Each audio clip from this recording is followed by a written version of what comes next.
You're watching The Legal Breakdown. Glenn, of course, for the last few weeks, we've been talking about this Kilmar Abrego-Garcia case, where the Trump administration has been defying the Supreme Court and the lower courts in their efforts to have this person released and returned back to the United States.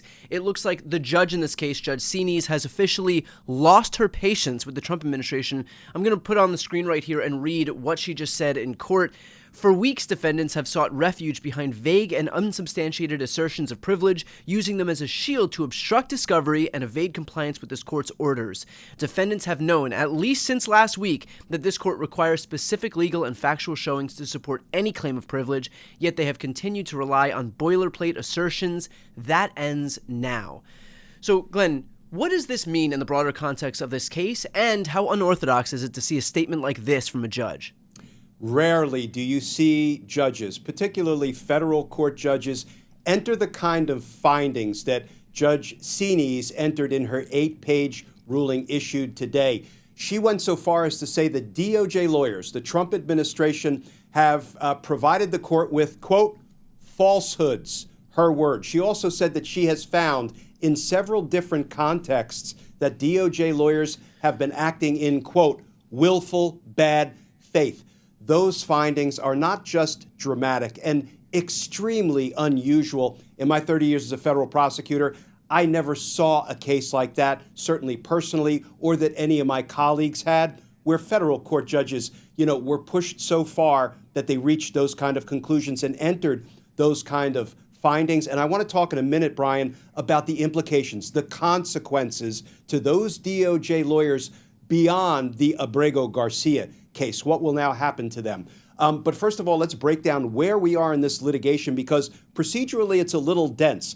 Judge Sines has already determined that the DOJ lawyers in the Trump administration have very likely violated her court orders. The main one was to facilitate the release of Abrego-Garcia and arrange for his return to the U.S., handle his case the way, it would have been handled had he not been unlawfully, unconstitutionally deported to El Salvador. And basically, the federal government, the DOJ, Trump administration, is like, yeah, Judge, no, we're not inclined to comply with that order. So then the judge set a very short time period whereby Garcia's lawyers could get discovery. What does that mean? They could get information and evidence out of the government pursuant to the judge's court order. They must sit for depositions. They must answer sworn questions that are propounded to them. And the Garcia team can make document production requests, and the federal government must produce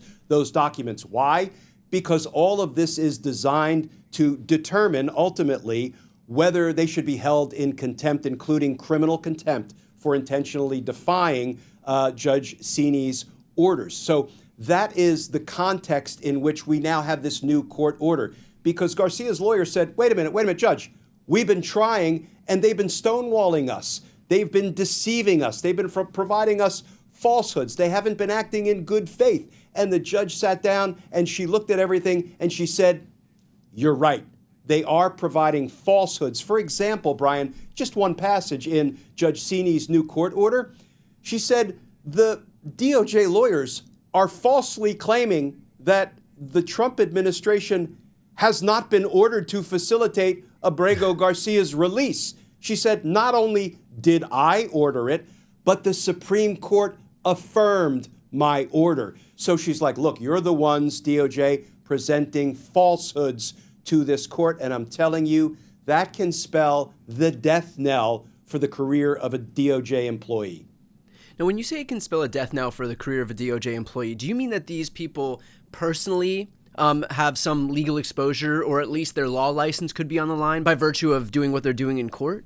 Exactly. And we have to separate out two things. There are the professional consequences that might visit these lawyers after this judge made these rulings that they, in essence, acted unethically. And when you talk about the professional consequences, you're dealing with a Department of Justice headed up by Pam Bondi that doesn't really care about the rule of law or the oath that we, federal prosecutors, take of loyalty, allegiance to the Constitution, not to the president. So I'm not going to pretend that for the moment there will be professional consequences at the DOJ. But Brian, make no mistake about it. These people are not acting like lawyers when they go in and act unethically. What they are really acting like is, an aspiring dictator's little helpers in court. Right. They're like PR flacks for Donald Trump in court. And I'm telling you, that doesn't fly in federal court or in any court. But there's another set of consequences that will visit these lawyers now that they have been found to have provided falsehoods and been acting in willful bad faith. Here's the way it works when you're a practicing federal lawyer. First of all, you go to law school, you graduate, you take a state bar exam, and if you pass it and you become a federal lawyer at the Department of Justice, you can then practice in federal courts all across the country. You only need to have a law license from one state. But guess what? You're beholden to that state. And if you engage in an ethical violation, and if a judge finds that you engaged in an ethical violation, I can promise you these people will be referred, as they should be, to their state bar counsel for an investigation of that unethical behavior, and they can be sanctioned up to and including disbarment. Think about Rudy Giuliani. He had 2 state bar licenses, really only one state, New York State and D.C. It's not a state, but he was barred in D.C. He lost both law licenses. He was disbarred in both jurisdictions for what he did in connection with, the bogus challenge to the 2020 presidential election. So yes, these consequences will absolutely visit these DOJ lawyers, and I can only hope that may have a chilling effect on their willingness to continue to walk into court and do the dirty bidding of Donald Trump, because they're just going to lose their law licenses potentially one after another. Glenn, do you have any concern that that isn't a big enough deterrent when they feel like they have the shield of Donald Trump, when they feel like by virtue of the fact that they're so enmeshed in his orbit that they can actually do this stuff and it doesn't really matter? Like we've seen the ways in which the people who are close to Trump engaging in knowingly corrupt or illegal practices in deference to Donald Trump, and they just figure, look, I'll just throw my lot in with this guy, and hopefully proximity to power will just get me as far as I need to go. And so do you have any concern that these people are okay doing that, knowing full well that they're really just throwing their lot in with Trump and hoping that that is a bigger payout than continuing their career? I do have a concern, and they may be feeling themselves in the moment because they've got, that protective shield of dear leader, but it won't always be there, Brian. It does feel like some of these lawyers are now, look, in for an unethical penny, in for an unethical pound. Bondi's got my back. Todd Blanche has got my back. Emile Beauvais has got my back. And ultimately, Donald Trump, has nobody's back, but he is the lawless leader at the moment. So they're kind of feeling themselves, right? But this will not last. At some point, Donald Trump will lose power. It may not be for another 3.5 years. It may be much sooner than that. I have a feeling if he acts to kill our constitutional construct by intentionally defying Supreme Court orders, then I think the landscape may change and he may find himself on the losing end of a political battle.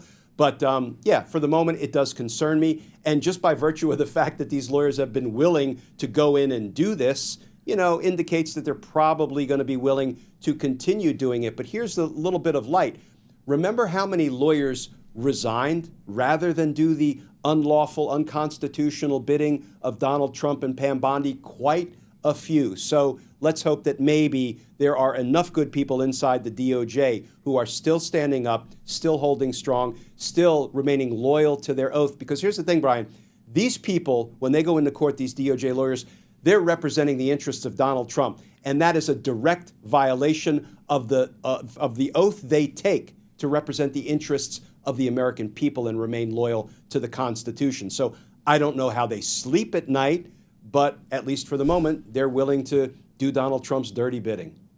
Glenn, should these bars take a proactive approach now that we're entering this new era of just complete lawlessness at the hands of attorneys who, when they're working for the government, not only swear an oath to uphold the Constitution, but more broadly, they're there to defend the laws. And so because we are, again, entering this new era, because we've crossed the Rubicon and now we see so many attorneys using their powers for evil as opposed to for good, as opposed to defending the law that they swear an oath to uphold, is there some posture that these bar councils in each respective state should take so as to not feel like we're behind the eight ball or chasing after something only when it's too late? Yeah, and the good news is I think most state bars take a proactive approach, and here's how.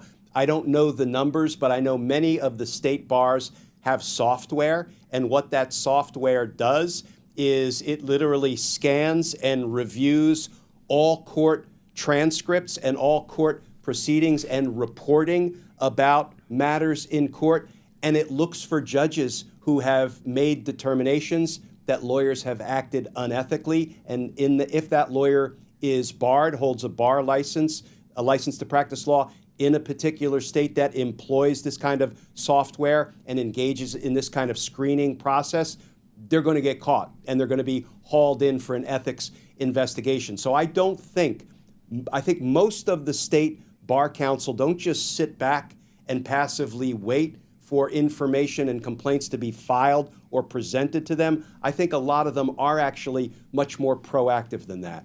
Okay, and finally, let's finish off with this. As far as the Kilmar Abrego Garcia case, which is the case at the heart of what we're talking about here, what are next steps now that Judge Sines has kind of thrown the gauntlet down? Yeah, so I think we're about halfway through the 2-week discovery period, the deadline she set for Garcia's lawyers to get all of this evidence from the federal government, the Trump administration, so then they can proceed to the next step, which will likely be the judge deciding whether she should initiate contempt proceedings. I think we're about 1 week into the 2-week discovery period, so I suspect we're going to see the case back in court probably in the coming days, maybe even for more discovery disputes, which is exactly what resulted in today's 8-page order by the judge. All right. Well, obviously, this is, one of the biggest, if not the biggest case that the country is watching right now. So we will stay on top of it. For those who are watching, if you'd like to follow along, please make sure to subscribe. The links to both of our channels are right here on the screen. That's also the best way to support independent media more broadly. I'm Brian Tyler Cohen. And I'm Glenn Kirshner. You're watching The Legal Breakdown.